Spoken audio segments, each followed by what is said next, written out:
শেষমেশ RCB IPL জিতেই নিল 2025-এ।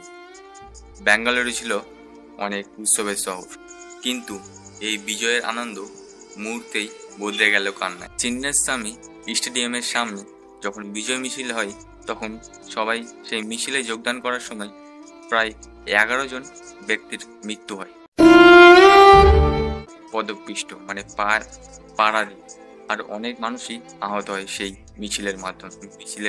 একটা দলের জয় আর কয়েকটা পরিবারের দুঃখের অন্ধকার নেমে এলো। আর ভাই একটা কথা আমি বলে রাখি, মানে আরসিবি জিতছে, আমি কিন্তু কোনো ম্যাচই দেখি না, কোনো ক্রিকেট খেলা দেখি না, কারো ফ্যান না আমি। এইভাবে বলবো না যে আমি এরই ফ্যান, একবারে আমি কারো ফ্যান না ভাই। আরসিবি জিতছে, কিন্তু সিএসকের যারা ফ্যান আছে তাদেরকে ভাই এত ট্রোল করা হচ্ছে ভাই। হ্যাঁ, আমি এরকমটা দেখিনি ভাই, এতটা ট্রোল করে। কেউ জামা ছিঁড়ে দিচ্ছে, কেউ একবারে গালাগালি দিচ্ছে, কেউ একবারে ধাক্কা দিচ্ছে। এরকম করাটা উচিত না ভাই। ভাই থাকো, ব্রাদার্স অফ ব্রাদার। হ্যাঁ, কেন ধোনি স্যার তো করছেন এরকম বিরাট কোহলির সঙ্গে মারামারি, তোমরা কেন করছো ফ্যানরা? তোমরাও ভালোভাবে থাকো। যখন ভাই এত বড় মিছিলটাই হচ্ছে, তো সরকার ওখানে কি চা পান করছিল? মানে সরকারের যখন মিছিল হয় তখন তো সেখানে কোনো মানুষ অতটা ভিড় থাকে না, থাকলে প্রশাসন থাকে আর কি।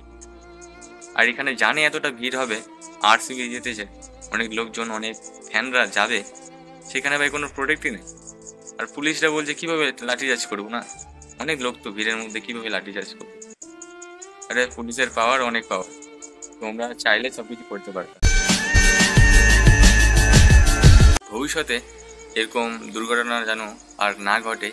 আর এরকম বড় বড় মিছিলে সরকারকে আমি একটা কথাই বলতে চাই, আগে আমাদের নিরাপত্তা, তারপর উৎসব। আরসিবির জয়কে ছাপিয়ে গেছে 11টা প্রাণের শোক, তাদের সবাইকে শ্রদ্ধা জানাই।